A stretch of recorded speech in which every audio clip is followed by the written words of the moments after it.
우리 창세기 강의 14번째 시간입니다.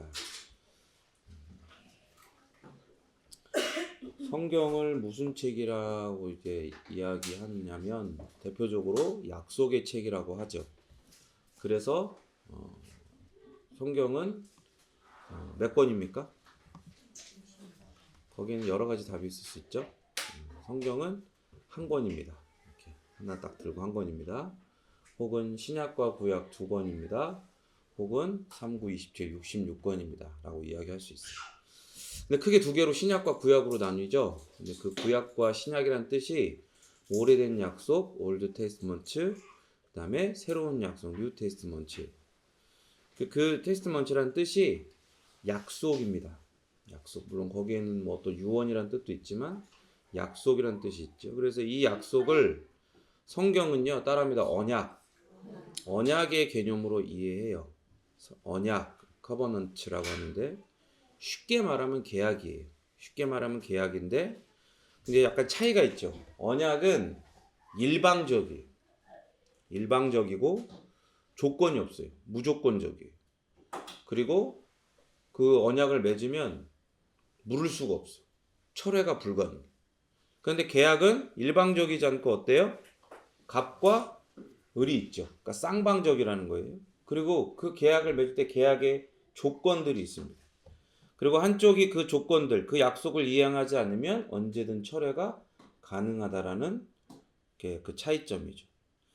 그러니까 여러분 엄밀하게 따져서 우리가 하나님과의 이런 계약의 관계가 아니라 언약의 관계라는 게 얼마나 은혜인지를 우리가 알 수 있어요. 그래서 이 언약을 알아야 구약이 단순한 역사책이나 이야기책이 아니라 창조주이신 하나님께서 창조하신 하나님의 창조 세계 가운데 이루어 가시는 하나님의 언약을 기록한 책으로 읽어지는 거예요.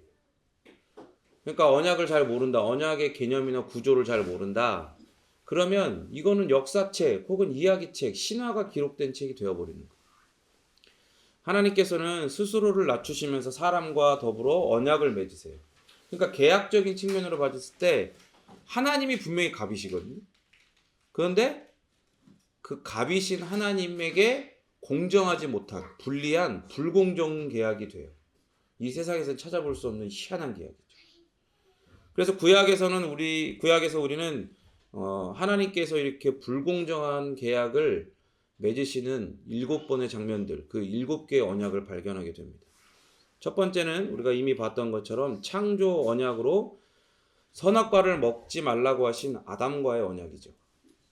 신약을 통해서 복원해서 해석을 해보니 아담은 우리 인류의 대표로서 선악과를 먹지 말라고 하신 명령에 순종하면 그냥 에덴 동산에서 누리는 그 복, 자기 어떤 지위나 또 하나님의 대리자로서 누리는 그 많은 복들만 쭉 이어가는 게 아니라 신약을 통해서 복원해서 해석해 보니까 그것을 넘어서 하나님의 영화로움을 덧입게 되는 놀라운 복을 그 언약 안에서 약속받았던 거예요. 그런데 아담은 자신의 몫의 그 약속을 지키는 데 실패하죠. 그래서 우리가 잘 아는 것처럼 아담이 3장에서 타락하는 걸 우리는 발견합니다. 두 번째, 보존의 언약이에요. 구원의 역사가 펼쳐질 이 세계를 보존하시겠다라고 하는 무지개 언약이라고도 불리는 우리가 오늘과 내일 본문들을 통해서 살펴볼 이 노아의 언약입니다. 다음 주죠. 세 번째로는 약속의 언약이에요. 이스라엘이 팔레스타인 땅을 차지할 것을 아브라함과 함께 맺으신 그 아브라함 언약입니다. 네 번째로는 율법의 언약이에요. 이스라엘이 하나님의 율법에 순종하는 것을 조건으로 하나님의 그 은혜를 계속적으로 소유하고 누리게 하시겠다라고 모세와 맺으신 모세 언약이에요. 다섯 번째로는 제사장 언약입니다. 제사장직을 다른 지파가 아니라 이스라엘에서 오직 레위 지파를 통해서만 계속해서 이어지게 하시겠다는 약속과 관련된 레위 언약이라고 부르는 언약입니다. 여섯 번째로는 왕국 언약이에요. 시편 89편에 내가 나의 택한 자와 언약을 맺으며 내 종 다윗에게 맹세하기를 내가 내 자손을 영원히 견고하게 하며 내 위를 대대에 세우리라 하였다. 이렇게 약속을 하시죠. 그러니까 다윗 언약이라고도 부르죠. 다윗에게 이스라엘 왕국이 다윗의 계보를 통해서만 영원히 지속되게 하시겠다라는 언약이죠. 근데 특이한 건 뭐냐면 이 다윗 언약은요, 약속 언약이에요. 그냥 언약이 아니라 약속 언약. 그러니까 물론 따지고 보면 그게 아닌데 겉으로 봤을 땐 약속 언약이라는 거예요. 약속 언약이 뭐냐? 약속을 받은 사람이 아니라 약속을 한 사람이 그 약속을 지킬 의무가 있다는 언약이에요. 사실은 이 7개의 언약 중에 대부분이 다 이 약속 언약. 제가 아까 뭐라고 그랬어요? 이 계약은 불공정한 계약이라고 그랬죠. 그러니까 갑이 아닌 을이 원래는 어떤 계약을 실행을 해야 되는 게 대부분의 계약의 형태잖아요. 그런데 이 언약, 이 계약은 갑이신 하나님께서 이 계약을 맺으시며 이 언약을 약속하시며 당신께서 그 모든 것을 지키시겠다라고 스스로 말씀을 하시는 거예요. 그래서 그걸 약속 언약이라고 하죠. 마지막으로 완성 언약인데요. 혹은 새 언약이라고도 불려요. 마지막에 천년 왕국과 관련된 메시아 언약입니다. 그 천년 왕국 뭐 나중에 또 하겠지만 뭐 다른 어떤 잘못된 성경을 잘못 해석해서 만들어진 그런 신학과 그런 신학자들이 이야기하는 천년 왕국이 이 땅에 막 나타난다 뭐 그런 거 아니라 우리는 무천년이에요. 이미 지금이 천년의 그 하나님 약속하신 그 시절이다. 그 시기이다라고 믿죠. 이렇게 7개 서로 다른 언약과 이 안에 동일하게 담겨있는 복음과 메시아를 향한 지향점에 대해서는 나중에 좀 주제 설교를 통해서 만나볼 계획을 가지고 있습니다. 그래서 뭐 연합 예배라든지 아니면 또 어떤 한번 창세기가 끝나고서라도 한번 집중적으로 그렇게 한번 살펴보도록 하겠습니다. 그래서 오늘은 두 번째인 노아 언약만을 본문과 함께 살펴보겠습니다. 오늘 본문은 모든 악한 사람과 그리고 동물들을 물로 심판하시고 이 세상을 정화하신 후를 말하는데 새로워진 세상에서 모든 게 새롭게 시작되는 장면이에요. 그러니까 홍수는 방주 안에 있던 그런 사람과 동물들을 제외하고 다른 사람과 동물 모두를 이 세상에서 완전하게 멸망시킵니다. 그러니까 심판과 멸망이 휩쓸고 지나간 땅 위에 노아와 그의 가족들이 다시 서는 거예요. 다시 딛게 된 그 땅, 그곳에서 노아의 첫 행동이 뭐였습니까? 오늘 본문을 보니까 거기서 살 집을 짓는 게 아니라 뭘 해요? 여호와께 뭘 쌓아요? 제단을 쌓죠. 그러니까 지금 우리 시대 때의 언어로 하면 예배했다는 말이에요. 예배했다는. 그래서 그는 그 위에다 번제물을 드렸어요. 제단 위에 번제물을 드렸어요. 그러니까 가죽을 제외하고 가죽을 벗겨내고 각을 떠가지고 그것을 그 제단 이렇게 나무나 이런 것 탈만한 것들을 쌓아놓고 거기서 올려놓은 다음에 제물을 올려놓고 불을 붙여서 그 향이 하늘로 이렇게 올라가도록 하는 그 번제물을 드렸죠. 그리고 여호와께서 그것을 향기로운 냄새로 맡으시고 그 번제를 받으십니다. 그러면서 약속하시는 게 사람으로 인해 더 이상 땅을 저주하지 않을 것이다. 땅에 있는 동안 사계절과 낮과 밤이 계속 반복될 것이다. 그걸 약속하시죠. 그리고 9장에서 노아와 그의 아들들에게 복을 주십니다. 하나님의 이러한 복은요, 에덴 동산에서 범죄하지 않았던 아담에게 처음 베푸셨어요. 하나님의 복을 베푸시는 건 아담에게 먼저 복을 베푸셨거든요. 생육하고 번성하도록. 땅에 충만할 수 있도록. 하지만 아담의 범죄함으로 이제 복은요, 그렇게 아담이 뭔가를 해서 복을 받은 게 아니잖아요. 그런데 이제는 어때요? 이 복은 오직 번제라는 하나님께서 정해놓으신 제사를 통해서만 주어져요. 제사를 통해서만. 우리가 아까 이야기했던 모든 언약들 있죠. 그 언약이 창조 언약 이후에는 다 그 제사를 통해서 그것을 통해서만 주어져요. 그거 뭘 보여주는 거예요? 그게? 그 제사를 통해서 하나님이 만나시고 복을 주시는 게 그게 우리를 구원하실 예수 그리스도를 통해서만 하나님이 우리를 만나시고 우리를 받으시고 우리에게 복을 주신다는 걸 보여주는 거예요. 더불어 왜 그런 겁니까? 왜 아담에게는 그냥 그렇게 복을 주셨는데 왜 이제는 제사를 통해서 주세요? 왜냐하면 사람은 이제 다 죄인이 되어버렸어요. 의인은 한 사람도 없어요. 모두가 다 죄인이에요. 근데 죄인은 어떤 존재예요? 더 이상 하나님을 알만한 혹은 섬길 만한 그 어떤 자격도 능력도 따릅니다. 생명도 없는 거예요. 그러니까 껍데기만 뭐 애들로 얘기하면 껍데기만 살아있는 거예요. 하나님을 알만한 생명이 죽어버렸어. 그래서 오직 하나님께서 그 아들 예수 그리스도를 모든 죄인을 위한 제물로 주실 것을 생각하시며 이 제사를 알려주신 거예요. 그래서 이 제사를 통해서만, 번제에 쓰일 제물을 통해서만 이런 복을 주시게 되는 겁니다. 그러니까 아담과 하와에게 베푸셨던 하나님의 복은 더 이상 주어지지 않는 게 맞죠. 왜냐하면 죄가 없는 이에게 복을 주시는 거니까. 물론 죄가 없다고 그들이 하나님 앞에 복을 주세요라고 요구할 자격은 없어요. 그리고 하나님 앞에 그것을 따내거나 갈취하거나 할 능력도 없죠.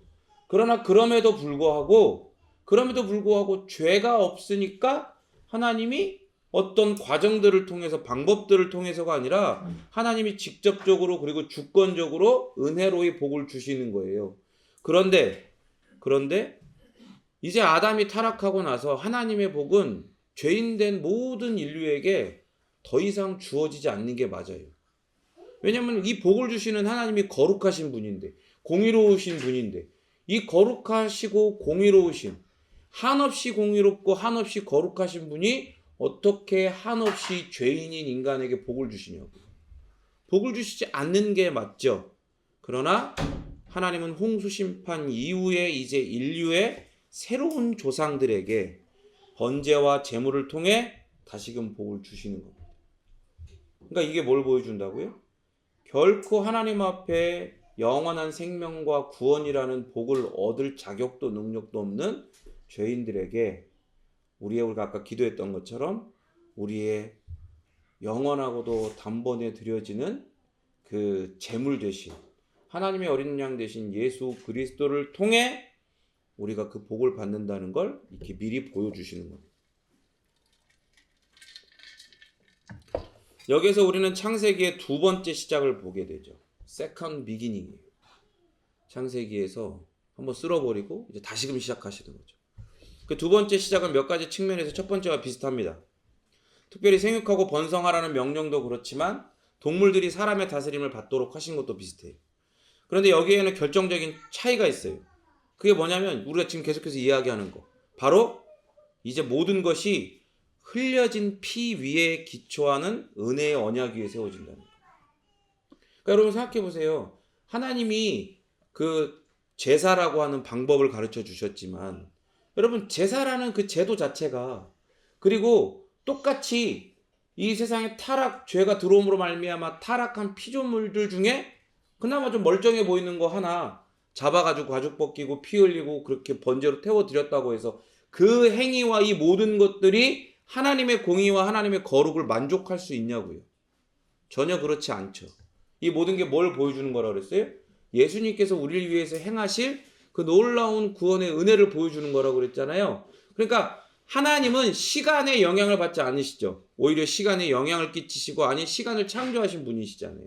그러니까 그 하나님은 예수 그리스도께서 우리를 위하여 흘리신 그 피의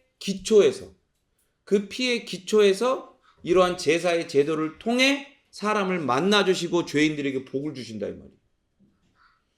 그거를 성경은 무슨 언약이라고 그래요? 그걸 따라합니다. 은혜 언약. 은혜 언약이라고 하는 거예요.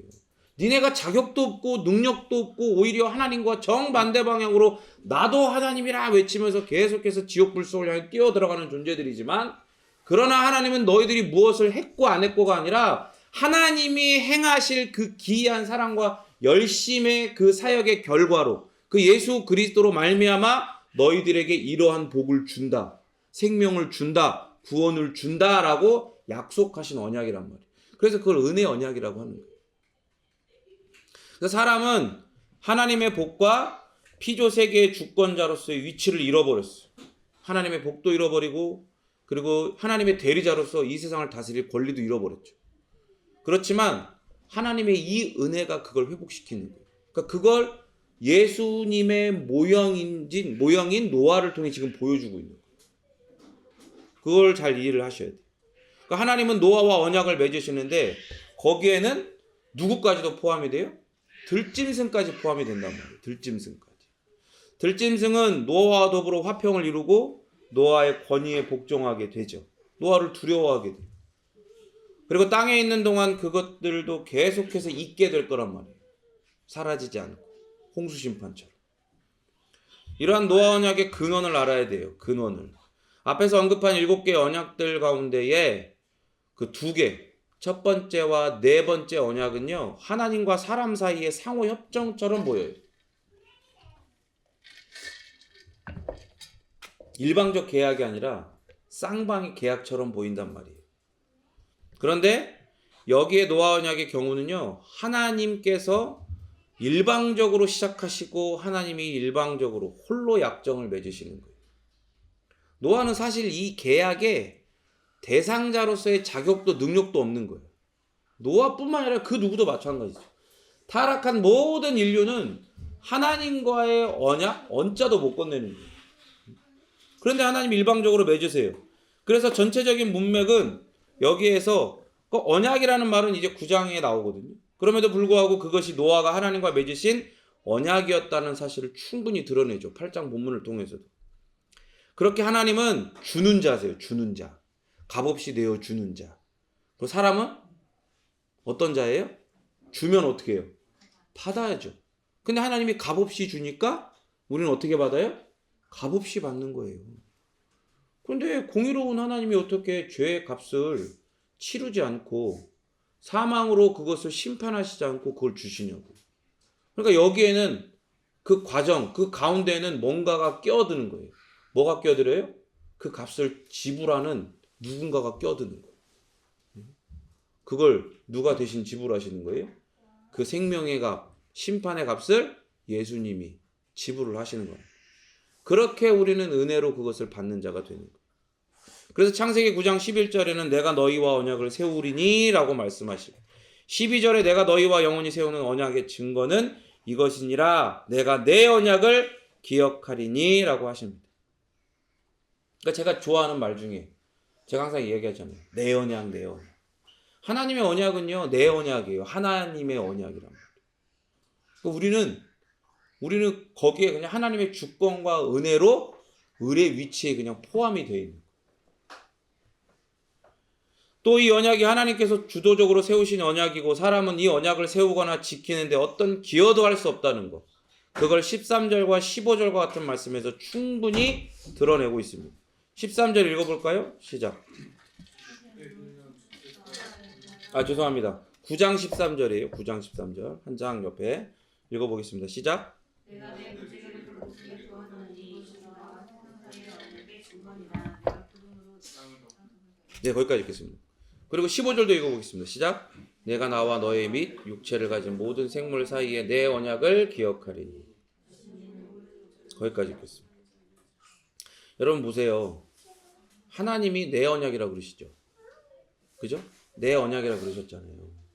그러면 누가 거기에 토를 달 수가 있냐고. 하나님 그럴 수 없어요. 하나님. 그건 좀 너무 미안한 거 아니에요? 우리 아까 우리나라 문화는 그렇잖아요. 뭔가 누가 베풀면 그죠? 고맙습니다 하고 바로 받으면 이상한 거야. 한 번, 두 번은 거절을 하잖아요. 이거 너무 민망해서 이거를 어떻게 이걸 제가 받습니까? 근데 하나님의 이 언약에 대상된 우리는요. 이 언약이 약속한 복을 아무런 조건 없이 아무런 기여 없이 받아요. 거기에 토를 달 수가 없어요. 왜?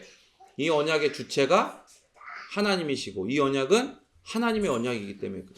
만약에 거기에 토를 달 수 있으려면 그거 너무 죄송해서 못 받겠네 이런 말을 할 수 있으려면 어때야 돼요?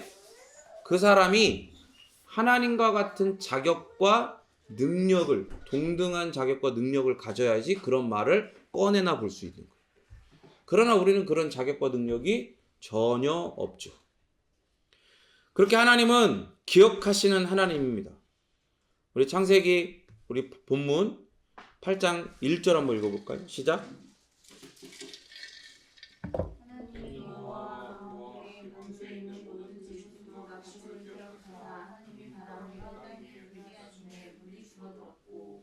그렇죠. 이제 홍수가 심판이 이제 멈추고, 그죠? 근데 멈췄는데 위에서부터 쏟아지고 밑에서부터 확 나와가지고 온 세상에 우리가 저번에 봤던 것처럼 가장 높은 산보다 몇 미터 더 물이 차올랐단 말이죠. 그런 세상을 하나님이 만들라고 하신 그 방주가 둥둥둥둥 떠다니는 동력이 없어. 돛도 없고 심지어 바깥을 바라볼 수 있는 창도 없어. 그냥 위로 뚫려 있는 거야. 응? 그리고 창을 열어? 못 열죠. 어떻게 열어 거기를? 그리고 계속 그냥 다니는 거야. 하나님이 언제까지 하겠다는 약속의 말씀도 없어. 그냥 계속 그러고 있는 거야. 그러니까 여기 보면 오늘 본문들을 보면 시간들이 굉장히 많이 나와 있죠. 근데 크게 거기에 뭐 신경 쓰지 않으셔도 돼요. 왜냐하면 이 시간들을 통해서 이것이 단순히 어떤 신화나 사람의 지어낸 이야기가 아니라 역사적인 사실이라는 걸 보여주는 거거든요. 그러니까 대략 계산을 해보면 1년이 조금 넘어요. 360일 사이에서 380일 정도 되는 기간을 노아는 그 방주를 타고 이 세상을 떠돌았어. 둥둥둥 떠다녔다. 근데 보세요. 하나님은요. 오늘 본문에서 1절에서 말씀하신 것처럼 따라합니다. 기억하시는 하나님. 기억하시는 하나님이에요. 기억하시는 하나님. 그러니까 기억하시는 하나님이라는 게 굉장히 위로가 되잖아요. 하나님이 내가 지금 힘들고 어렵고 고난당하고 이럴 때도 하나님은 나를 기억하신다. 그게 위로가 되죠. 근데 여러분 그거는 좀 뭐랄까 단순한 위로예요. 하나님이 여기서 말씀하시는 이 기억하시는 하나님으로서의 위로는요. 우리가 느끼는 이런 단순한 위로를 뛰어넘습니다. 왜냐하면 이 기억하다가 원문의 히브리어로는요. 자카르라고 되어 있거든요. 영어로는 remember라고 번역이 되는데 이 자카르는 remember와 뜻이 달라요. 자카르는 단순히 잊지 않고 기억했다는 뜻이 아니에요. 그렇게 던져놓고 방주에 둥둥 떠내놓고 잊어버릴 뻔했는데 겨우 내가 기억났다. 그리고 1년 만에 다 내가 없게 해줄 테니까 다시 내려라. 이런 게 아니에요. 그걸 넘어서는 거예요. 이 자카르 하나님의 기억은요. 기억하시는 하나님은 뭐냐면 하나님께서 하신 약속을 가리켜요. 그 기억이 그냥 하나님이 어떤 걸 기억하는 그런 게 아니라 하나님의 약속을 전제한 그 기억을 말하는 거예요. 자카르가. 그래서 하나님께 하신 약속, 그 언약을 가리키고 그 언약 때문에 그리고 그 언약 안에서 기억하시는 하나님을 말하는 게 바로 자카르예요. 생각해 보세요, 여러분. 대굴대굴 세상과 그 속에 사는 모든 사람들처럼 본질적으로 노아도 똑같은 죄인이었어요. 그죠? 은혜를 입지 않았으면 노아도 별반 차이가 없는 사람이라니까요. 당연히 그의 가족들도 마찬가지죠. 심지어 방주에 실린 동물들도 다 마찬가지예요. 모두 다 죄로 인해서 타락하고 오염된 피조물들이고 심판의 대상에서 결코 벗어날 자격도 능력도 그 어떤 것도 찾아볼 수 없었단 말이에요. 같이 죽었어야 돼. 그런데 우리는 노아가 6장에서 하나님의 주권적인 은혜를 입었음을 발견하죠. 그러나 노아는 여호와께 뭘 입었더라? 은혜를 입었더라라고 얘기를 하잖아요. 그죠? 그러니까 여러분 보세요. 우리가 지금 계속 언약을 이야기하고 있잖아요. 언약을. 응? 그러면 여러분 은혜는 하나님께서 베푸시는 은혜는 무엇을 불러오는가를 우리가 발견할 수 있어요. 은혜가 뭘 불러오는지를 발견해야 된다. 여러분 세상과 다른 사람들은 다 망해가도 은혜를 입은 사람은 잘 먹고 잘 사는 게 복이라. 응? 이게 복이 아니야. 이게 사실 이게 복이라 쓰고 뭐라 읽어요? 따라합니다. 독. 복이라 쓰고 독이라고 읽는 거를 그렇게 복이라고 생각하면서 그런 복을 받은 걸 갖고 야 은혜를 입었으니까 네가 복을 받았다. 응? 그렇게 말을 하는 사람들이 있어요. 그런 신학을 가진 사람들이 있어요. 심지어 여러분 가슴 아픈 일이지만 지금 베이직 교회 조정민 목사님이 사람들의 엄청 지금 화두가 됐어요. 조정민 목사님이 설교 시간에 갑자기 그 얘기를 하시는 거예요. 자기는 성경만 보고 성경만 연구하고 말씀만 하다가 이 세상이 어떻게 돌아가는지 잘 몰랐대. 근데 이 세상이 어떻게 돌아가는지를 보니까 엉망이라는 거야. 그러면서 하는 얘기가 뭐예요? 윤석열 탄핵은 잘못했다는 거지. 세상이 완전히 다 망가졌다는 거지. 그러니까 조정민 목사님이 얘기하는 게 뭔 말이에요? 자기가 성경만 연구하다가 이 세상을 보니까 라고 했을 때 그 세상을 보는 건 뭘로 보는 거예요? 극우 유튜버들이 말하는 그런 걸 봤다는 거예요. 다 중국인들이 여기 이 땅에 우리나라에 심어놓은 스파이들 때문에 지금 다 중국으로 나라가 넘어갈 판이고 별 말도 안 되는 그런 일들 이런 걸 얘기하면서 탄핵은 잘못됐고 그런 일들을 이야기하는 거예요. 근데 그걸 비판하는 사람들도 이상해. 뭐라고 얘기하냐면 이렇게 얘기하는 거예요. 조정민 목사님 말대로 성경만 연구하다가 세상을 들여다보지 않으니까 저렇게 말을 하는 거라고. 저는 조정희 목사님도 그걸 비판하는 다른 신학자들이나 목사님도 다 틀렸다고 생각해요. 세상을 들여다봐야죠. 세상을 들여다보는데 세상을 뭘로 들여다봐야 돼요? 성경을 통해서. 더 구체적으로 이야기하면 지금 우리가 말하는 언약을 통해서 세상을 들여다봐야 돼요. 이 언약이 펼쳐지고 있는 구원의 역사로서의 이 시간 세계를 들여다봐야 되는 거예요. 그렇게 볼 때 바르게 이야기할 수가 있어요. 그게 뭐 좌든 우든 이런 게 아니라 하나님의 기준에 맞게 말씀을 따라 그 언약을 따라 구속의 역사에서 이 세상이 지금 어디로 어떻게 흘러가고 있는지, 그리고 원래 이런 세상 가운데서 대굴대굴 세상에서 우리는 어떤 자리에서 하나님 앞에 발견되어야 되는지, 그걸 바르게 이야기할 수 있다고. 여러분, 하나님의 은혜는요, 하나님의 언약을 불러와요. 창세기 6장 8절에 우리가 봤죠. 6장 8절에 그러나 노아는 여호와께 은혜를 입었더라 라고 이야기했어요. 18절 19절에 그러나 너와는 내가 내 언약을 세우리니 라고 말씀하시면서 너와 내 아들들과 내 아내와 내 며느리들과 함께 그 방주로 들어가고 모든 생물들을 너와 함께 들어가게 해서 그 생명을 보존하게 하겠다라는 약속을 주시죠. 그러니까 언약은요, 은혜는 언약을 불러오는 거예요. 은혜는. 그러니까 여러분들이 그냥 일상적으로 하나님 앞에 은혜를 받았어요. 저는 예수님이 저를 만나주신 은혜를 입었습니다. 라고 하는 사람은요, 에? 그런 사람은 여러분들이 뭘 받은 거예요? 은혜를 받은 사람은 지금 언약을 받은 사람이에요. 여러분들은 지금 언약의 대상자가 된 거예요. 그냥 은혜 받고 이 세상에서 이 세상 사람들이 말하는 사실은 독인데 독인지 모르고 복이라고 이야기하는 것들을 받고 사는 걸 은혜 받았다라고 생각하면 안 된단 말이에요. 은혜는 뭘 불러온다고요? 은혜는 뭘 불러와요? 언약을 불러와요. 그래서 여러분들이 은혜를 입었다, 구원의 은혜를 입었다, 그리스도께서 여러분을 만나주시는 은혜를 입었다, 회심의 은혜를 입었다, 그런 자는 하나님의 언약의 백성이 되는 그런 은혜를 입은 거예요. 여기서 특별히 하나님이 노아에게 너와 더불어 내가 내 언약을 세우리니 라고 말씀하신 걸 주목하십시오. 노아의 후손들이 그 언약의 은혜로운 혜택을 소유하고 누리게 되겠지만 이 언약은 그들과 맺으신 게 아니에요. 지금 누구와 맺으세요? 노아와만 맺으신 거예요. 근데 노아는 누구를 예표하는 인물이에요? 예수님을 예표하는 인물이죠. 미리 보여주는 인물이란 말이에요. 그러니까 하나님이 아까 우리가 이야기했던 우리의 어떠함, 우리가 자격과 능력을 가지고 하나님의 모든 말씀에 다 순종해서 하나님의 이 의를 얻어내야 된다라고 표면적으로는 그렇게 이야기하는 행위 언약이 아니라 우리의 행위로 구원받아야 한다라고 이야기하는 행위 언약이 아니라 이제 우리는 하나님의 은혜, 그 은혜의 본질이자 본체 대신 예수님이 행하신 그 모든 은혜의 결과들로 말미암아 우리는 구원을 얻게 된다. 그걸 이야기하는 은혜의 언약. 은혜의 언약은 오직 하나님이 예수님과만 맺으시는 거예요.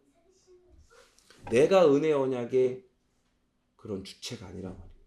대상이 아니라 말이에요. 굳이 따지면 우리는 뭐예요?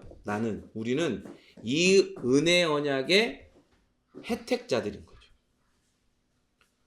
그리스도 안에서 하나님의 후손, 하나님의 자녀가 된 자들인 거예요. 그래서 노아가 하나님과의 그 언약을 맺고 노아뿐만 아니라 노아의 후손들도 하나님의 그 언약의 그 복을 누리게 되는 것처럼 우리도 하나님과 예수 그리스도께서만 맺으신 그 언약의 혜택을 그리스도 안에서 하나님의 백성, 하나님의 자녀로서 그 혜택을 누리게 되는 거다. 그게 복인 거예요, 여러분. 그게 복. 다른 게 복이 아니라. 마찬가지로 하나님은 아브라함과 더불어 언약을 맺으시고 그 언약 안에서 그의 후손들을 복 주실 것을 약속하십니다. 이처럼 인간 역사의 이 초반에 지금 초장이잖아요. 지금 창세기 우리가 다루고 있는 이 본문이 이 초반에 하나님은 장차 구원이 한 사람의 노력과 순종으로 이루어지는 게 아니라 오직 하나님의 독생자로 말미암아 베풀어지게 될 거라는 이 위대한 은혜의 원리, 언약의 원리를 지금 이 노아를 통해 계시하는 거예요. 그러니까 노아가 우리 은혜의 언약의 주체가 아닌 거예요. 노아를 통해서 그 진정하고도 유일하고 불변하는 그 은혜 언약의 주체이신 예수님을 드러내 주시고 계시하고 계시는 거예요. 그렇게 많은 사람들을 대표해서 행한 그의 아들, 하나님의 아들의 한 행동으로 말미암아 많은 사람들이 복을 받을 겁니다. 그렇게 복을 받은 거예요, 우리가. 그래서 구원의 복을 받은 거예요. 이런 면에서도 노아는 그래서 예수님의 모형이자 예표죠. 창세기 8장 22절에 뭐라고 되어 있습니까? 시작. 8장 22절 시작.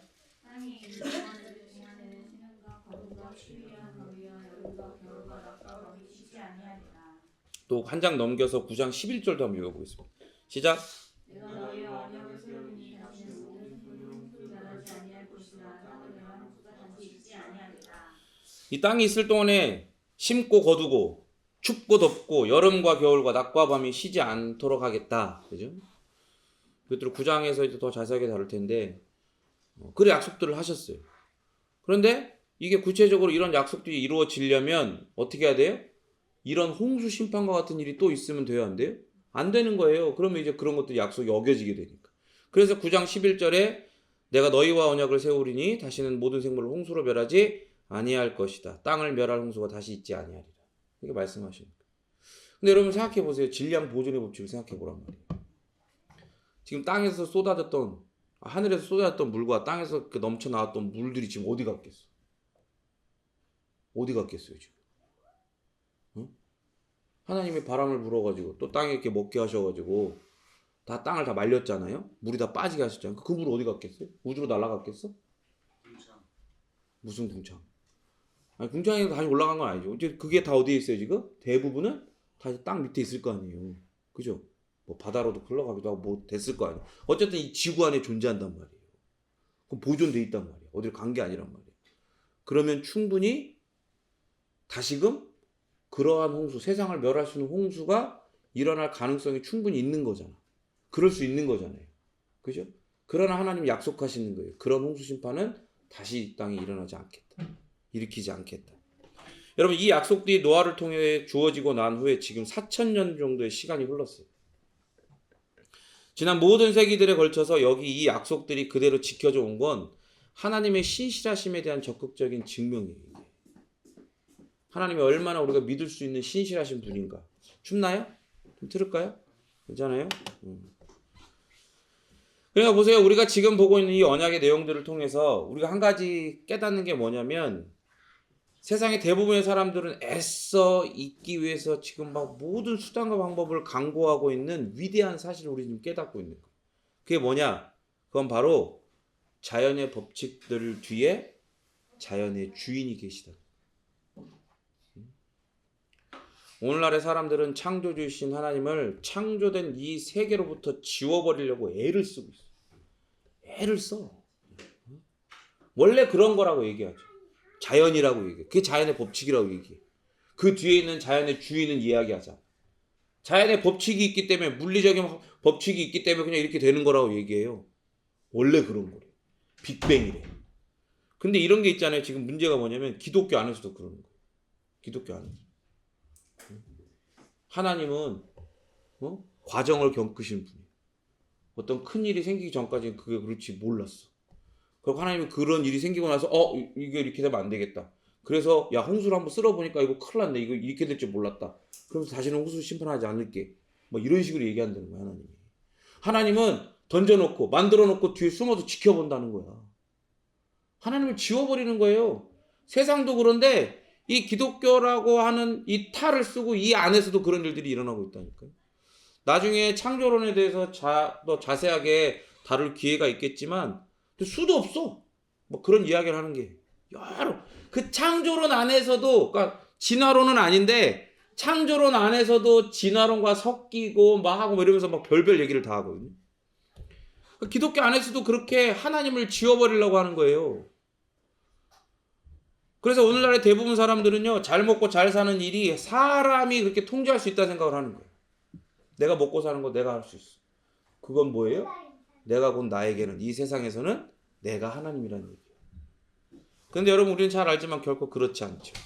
우리의 일용할 양식은 하나님의 선물입니다. 계절이 그렇게 바뀌지 않는다든지 혹은 하나님께서 이 땅을 새롭게 하시지 않는다면 사람은 단 한 톨의 곡식도 생산할 수 없어요. 여러분 그런 생각 안 해봤어요? 땅이 갖고 있는 그 자원이 한정적이잖아요. 땅이 곡식들을 어떤 식물들을 생산해낼 수 있는 자원을 갖고 있을 거 아니에요. 그런데 그게 단순히 물 한 번 내린다고 비가 내린다고 그것들이 계속해서 공급이 된다는 게 너무 신기하잖아요. 우리가 일례로 그런 걸 볼 수 있어요. 인삼 있잖아요. 인삼은 삼은 땅에 그런 모든 영양분들을 엄청 빨아들여요. 그래서 인삼을 재배하고 난 다음에는 거기다가 다시 인삼을 계속 재배를 못해. 그 놔둬야 돼. 걔를 쉬게 놔둬야 돼. 근데 여러분 생각해요. 다 빨렸는데 쉬게 놔두면 다시 이게 회복된다는 게 너무 신기하지 않아요? 정말 신기한 일이에요.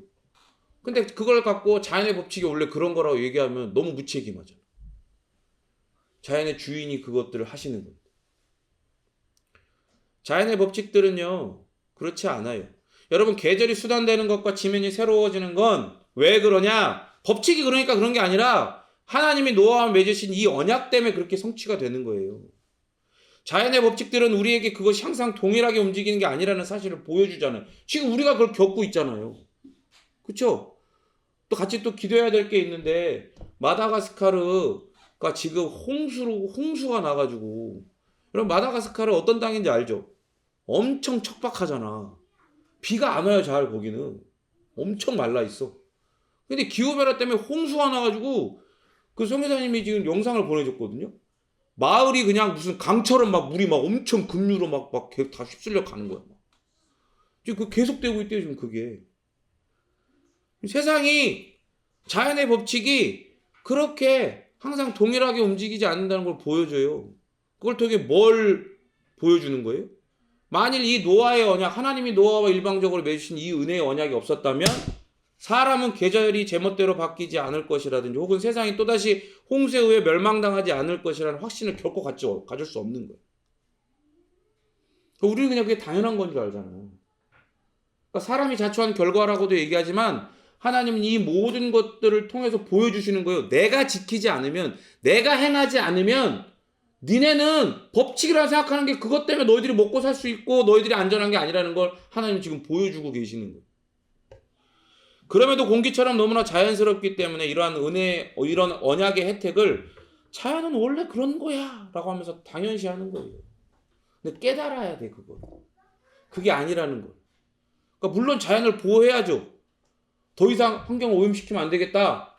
그러면서 하나님이 주신 이 자연을 보존하는 일에 애를 써야죠. 모든 기독교인들 뿐만이 아니라 하나님을 믿지 않은 사람들도 애를 써야 돼요. 그러나 뭘 먼저 깨달아야 돼요?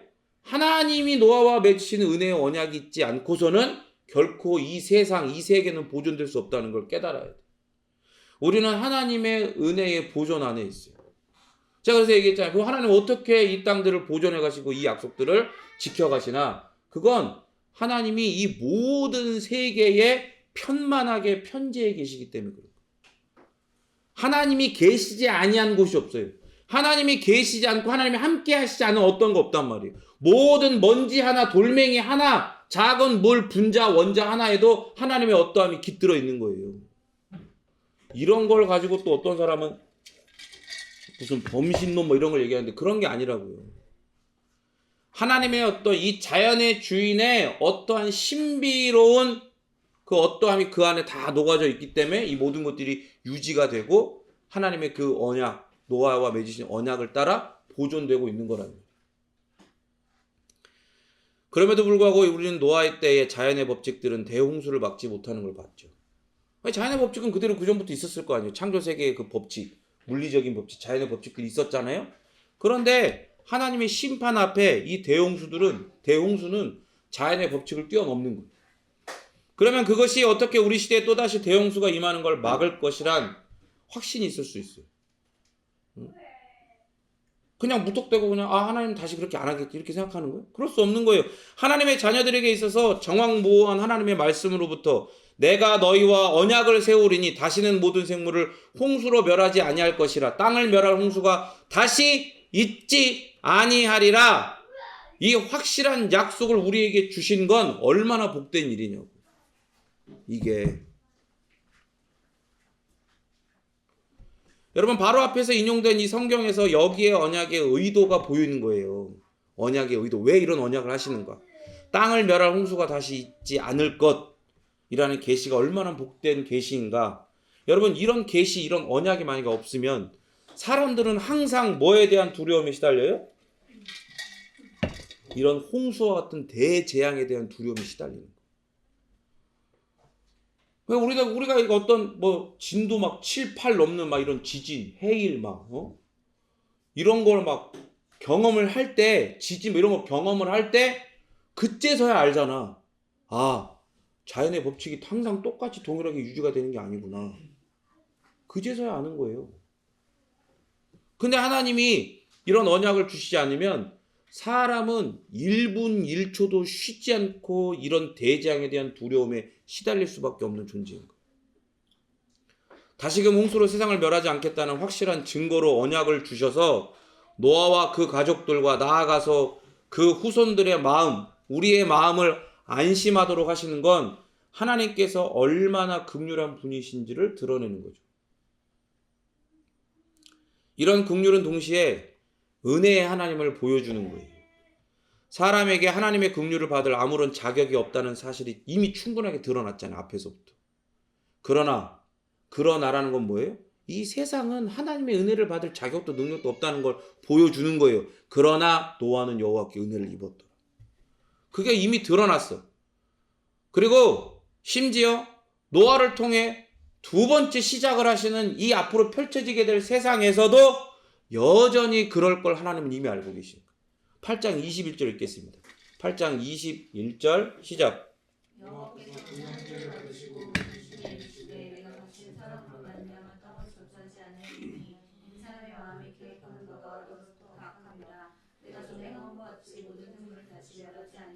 아멘. 사람의 마음이 계획하는 바가 어려서부터 악한 사실.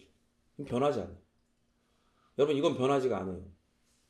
아시겠어요? 이게 뭘 보여주는 거예요? 노아도, 노아의 자녀들도, 그 아내도 며느리들도 다 죄인이라는 걸 보여주는 거예요. 그럼에도 불구하고 하나님은 내가 전에 행한 것 같이 모든 생물을 다시 멸하지 아니하겠다고 약속을 하세요. 그러면서 하나님의 창조주 되심을 다시 한번 드러내십니다. 8장 22절 시작.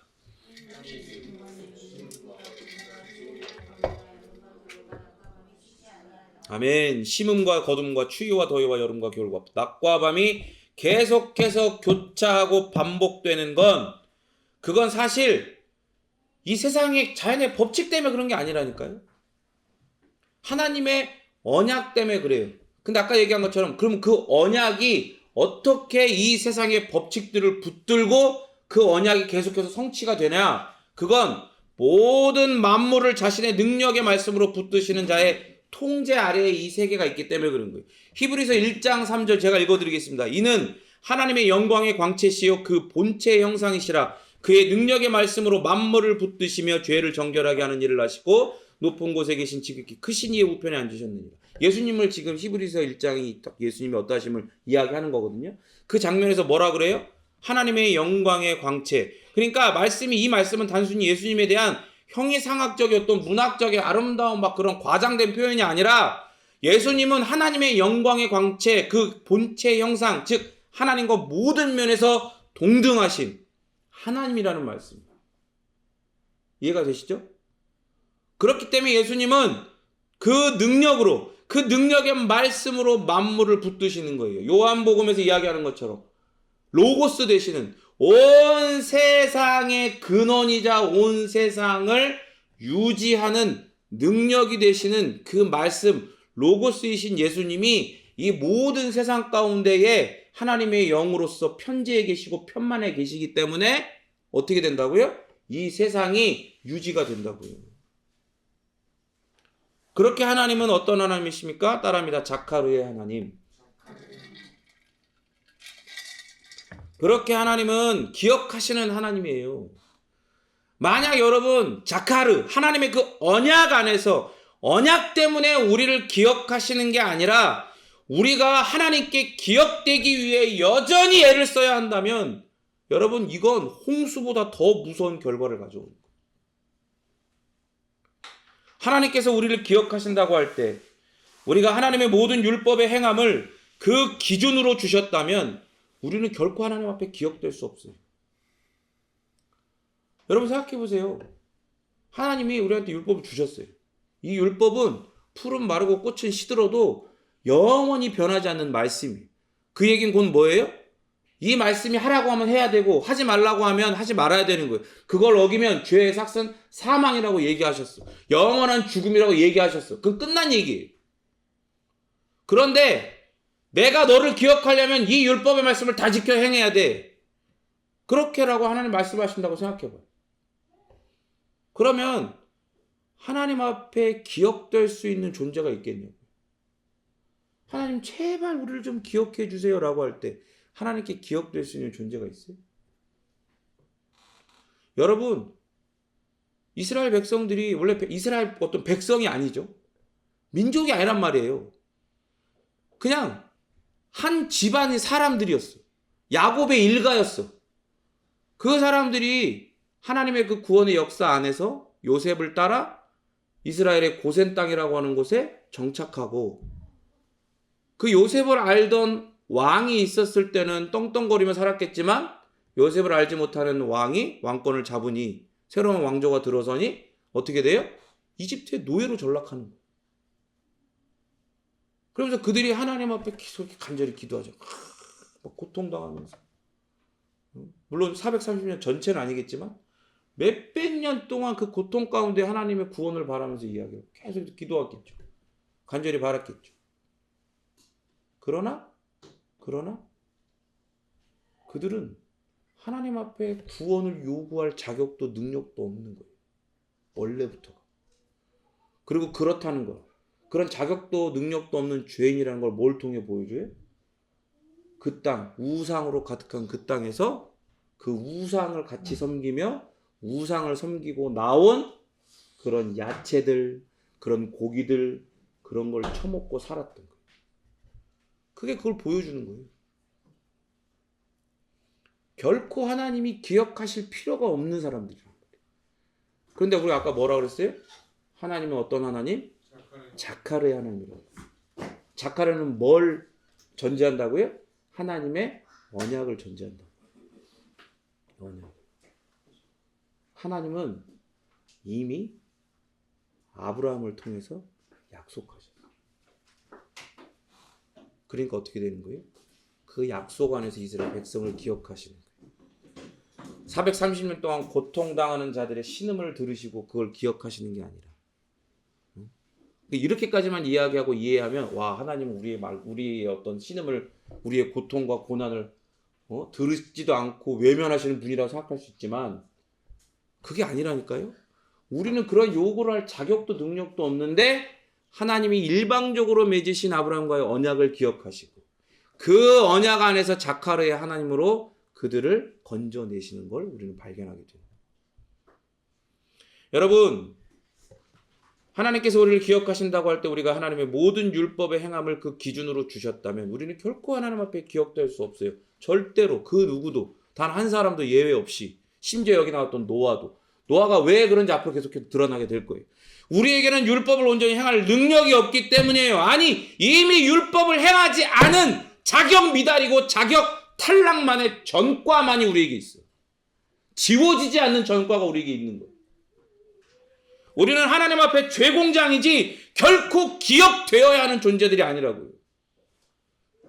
그러나 하나님은 우리를 기억하십니다.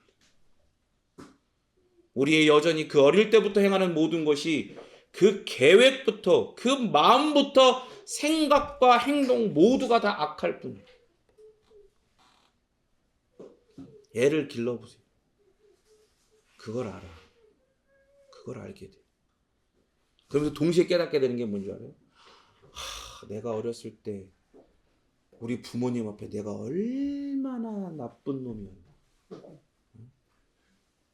더 정확하게 표현하면 나쁜 쉐기였나.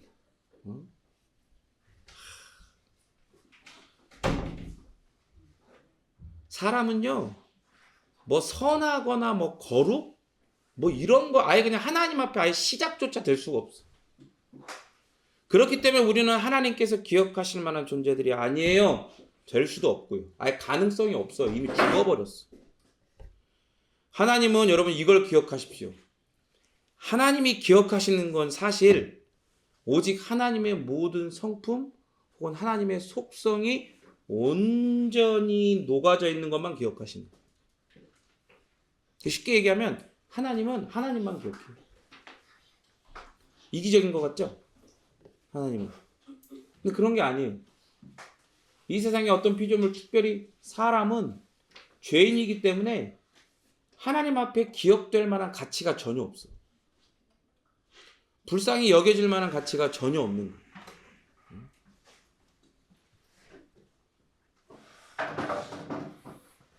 그러니까 하나님이 오직 하나님의 모든 성품들 그 속성만 기억하신다는 건 무슨 말이냐? 우리가 웨스트민스터 소요리분다 사문 사답을 통해서 보는 것처럼 하나님의 자존함과 그 지혜와 권능과 거룩과 공의와 인자와 진실하심과 무한 영원 불변함만이 하나님의 관심과 기억의 대상인 거예요.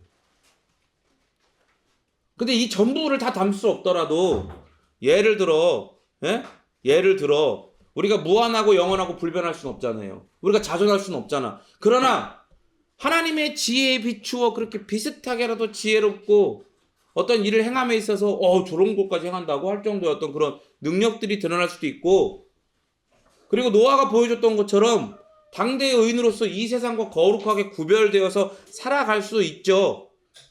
그러나 하나님의 어떠하심 가운데는 하나님 정도의 수준에는 절대로 이룰 수 없고, 사실은 그러고자 하는 마음도 우리에게는 없는 거예요. 그러니까 하나님은 하나님의 어떤 성품들 이외의 것들은 하나님에게 가치가 없어요.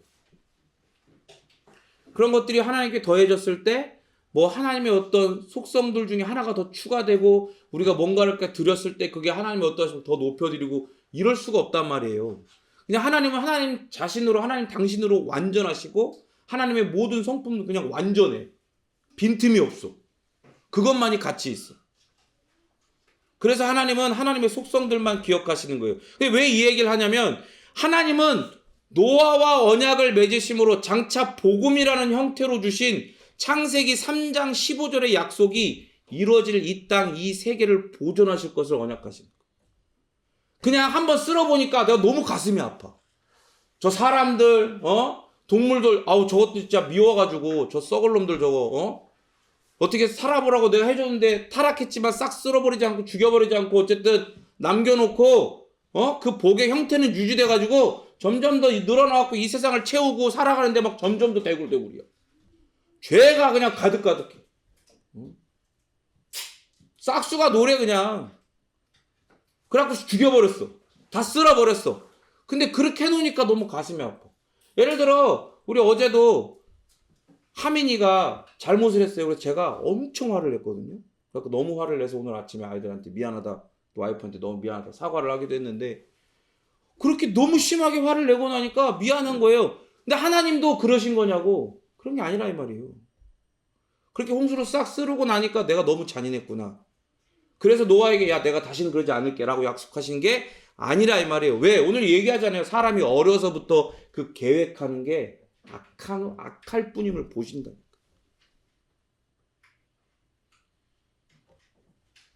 그럼에도 이 세계에는 뭐가 펼쳐져요? 이 세계는 하나님의 구원의 약속이 펼쳐져야 된다. 그래서 하나님이 이 세계를, 이 땅을 보존하실 것을 언약하시는 거예요. 여러분, 우리가 어떤 계약을 맺을 계약의 내용을 종이 위에 기록하잖아요. 예를 들면 우리가 부동산 계약할 때 계약서를 막 작성할 때 그 폼 안에, 그 종이 안에 딱 그걸 이름들을 넣고 막 그 자리에 맞게끔 계약을 하잖아요. 그런 것처럼 하나님께서는요, 하나님의 언약을 어디에 기록하시는 거냐면 하나님의 모든 속성 위에 기록하시는 거예요. 여러분 이걸 아셔야 돼요. 우리의 행위 위에, 우리의 삶 위에 기록하시는 게 아니에요. 우리의 성품 위에 이 언약의 내용을 기록하시는 게 아니라 노아의 언약 또한 하나님의 모든 속성, 모든 성품 위에 기록되어 있어요. 그래서 하나님은 홍수 심판 가운데 오직 방주에서 믿음으로 1년을 넘게 참고 기다리던 노아를 기억하시는 거예요. 그 계약, 그 언약이 어디 위에 써 있습니까? 사람의 어떠한 위에 써 있습니까? 아니요. 하나님의 모든 자비하신 그 성품과 속성들 위에 기록되어 있기 때문에 하나님은 작가를 하신 거예요. 왜? 하나님은 모든 사람이 어렸을 때부터 악한 것만 계획하는 걸 다 아셔. 노아도 그렇다는 걸 아셔. 노아가 어떤 실수, 어떤 죄악을 범할지도 이미 다 알고 계세요. 그러나 그 위에 하나님의 계약을 쓴 게 아니야. 그 위에 하나님이 언약을 하신 게 아니야. 하나님은 당신의 성품 위에 그 언약을 하셨기 때문에 그래서 노아를 기억하시는 거예요. 하나님의 모든 성품을 다해 기록된 이 언약 속에 있는 노아와 피조물들까지도 기억하시는 거예요. 그리고 이 기록, 이 계약, 이 언약은 오실 메시아를 향하고 있어요. 그걸 비춰주는 거예요.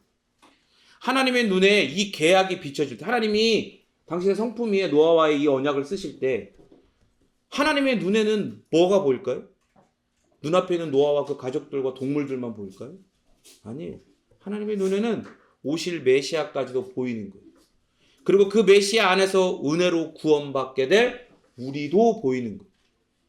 그렇게 하나님은 하나님의 모든 언약 안에서 우리를 따라합니다. 자카르 하신다. 그래서 우리의 연약함과 실수, 허물과 죄악으로부터 우리는 침몰되지 않아요. 비록 우리 삶이 때론 온 세상을 가득 채운 물 위를 내 힘, 내 뜻, 내 계획, 내 어떠함으로 이렇게 막 움직일 수 없고 이리 가면 이리 가고 저리 가면 저리 가고 그렇게 이리저리 휩쓸려 다니는 방주처럼 느껴질지라도 오히려 그런 어려움과 고통과 고난의 자리에서 우리는 하나님의 자카라 안에 있음을 깨닫게 되는 거예요. 그게 하나님이 언약 백성에게 주시는 은혜입니다. 그렇게 은혜를 입은 노아처럼 하나님의 은혜를 입은 우리를 하나님의 언약에서 기억하시고 불러내시는 거예요. 그러니까 노아가 까마귀 날려보고 비둘기 날려보고 그러잖아요. 그러니까 예전에 저 어렸을 때 까마귀 날리고 비둘기 날리고 그럴 때 까마귀는 나쁜 놈이고 비둘기는 좋은 놈이다 이렇게 설교를 들었어요. 그거는 정결한 거고 비둘기는 까마귀는 부정한 거 뭐 이런 식으로 설교를 들었어요. 그래서 거기서 어떤 도덕적인 교훈을 찾아내더라고요. 근데 그런 거 아니에요. 그런 거 아니에요. 까마귀를 왜 먼저 날려보냈을까요? 비둘기가 아니라? 까마귀가 힘이 세겠어요? 비둘기가 힘이 세겠어요? 여러분 까마귀 본 적 있어요? 제대로 본 적 있어요? 까마귀? 오늘 아침에 우리 집 앞에 그 옆에 조그맣게 숲이 있는데 까마귀들이 막 그냥 수십 마리가 막 깍깍대고 막 난리를 막 날아다니면서. 근데 생각보다 까마귀가 엄청 커요. 되게 크고 얘네들 되게 똑똑해요, 까마귀를. 알죠? 그래서 까마귀 똑똑해갖고 훈련시키면 가서 반짝이는 거랑 돈 같은 거 막 물어 갖고 와요. 그렇게 막 사람들 거 막 훔쳐갖고 갖고 오고 땅에 떨어진 거 갖고 오고 막. 근데 여러분 보세요. 까마귀는요 힘이 세. 더 멀리 날 수 있어. 그리고 또 어떻게 해? 뭐 이렇게 먹을 식물이 없어도 사체도 뜯어먹을 수 있잖아. 죽어있는 동물도 뜯어먹고 이게 다닐 수가 있잖아요. 그러니까 까마귀를 먼저 내보낸 거예요. 그리고 나서 저 괜찮을 것 같은데 그러니까 이제 비둘기 내보내는 거예요. 근데 여러분 보세요. 그렇게 까마귀와 비둘기를 내보내고 나서 땅이 마른 걸 알았죠. 그죠? 그러면 그렇게 그 무서운 심판 가운데서 자기가 자기 힘으로 자기를 지킬 수 없잖아. 여러분 방주라고 해서 안전한 게 절대 아니에요. 이 세상에 가장 큰 산도 잠겨버리는데 방주가 무슨 소용이 있어. 타이타닉이 그 당시에 가장 큰 배였던 타이타닉이 그렇게 반으로 두 동강 나와갖고 그냥 바닷속으로 그냥 팍 빠져버리는데 그 얼음덩이 하나 만났다고 반으로 쪼개져갖고 빠져버리는데 사람이 만들어낸 게 어떻게 하나님의 심판을 견딜 수가 있냐고요. 그러니까 방주 안에서 얼마나 두려웠겠어요. 그러나 그럼에도 불구하고 하나님이 약속하신 그 언약을 믿는 그 언약하신 하나님을 믿는 믿음으로 기다렸죠. 근데 여러분 우리 생각에 우리가 그렇게 고난당하고 이리 휩쓸리고 저리 휩쓸리고 그러다가 이제 땅이 말랐어. 이제는 어느 정도 풀릴 것 같아. 괜찮을 것 같아. 그럼 우리는 움직이잖아. 그죠? 우리는 방주문을 열고 나간단 말이에요. 이때 나가죠. 노아는 그렇지 않았어요. 우리 한번 봐봐요. 노아는 땅이 마른 걸 알았어요. 그러나 기다려요. 왜? 방주에 들어가게 하신 것도 하나님이고 방주에서 내보내시는 것도 하나님이라는 걸 아는 거예요. 왜? 하나님은 자카르의 하나님이니까. 언약으로 기억하시는 하나님. 하나님은 절대 나와 우리와 이 피조물들을 잊지 않으시는 언약의 하나님인 걸 알았어. 그래서 노아는 하나님이 나가라고 하실 때 나가는 거예요.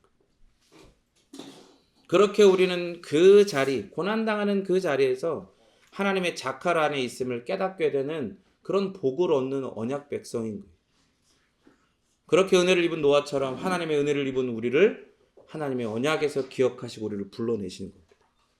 어떤 어려움과 괴로움이 있더라도 우리는 하나님의 은혜 언약 안에서 자카르 되고 있는 존재라는 걸 잊으면 안 돼요. 그걸 잊으면 안 돼요. 그래서 그 안에서 여러분 목사가 이런 말을 해서 죄송한데 여러분 고난당하고 어렵고 막 힘들고 여러 가지 것들이 있죠.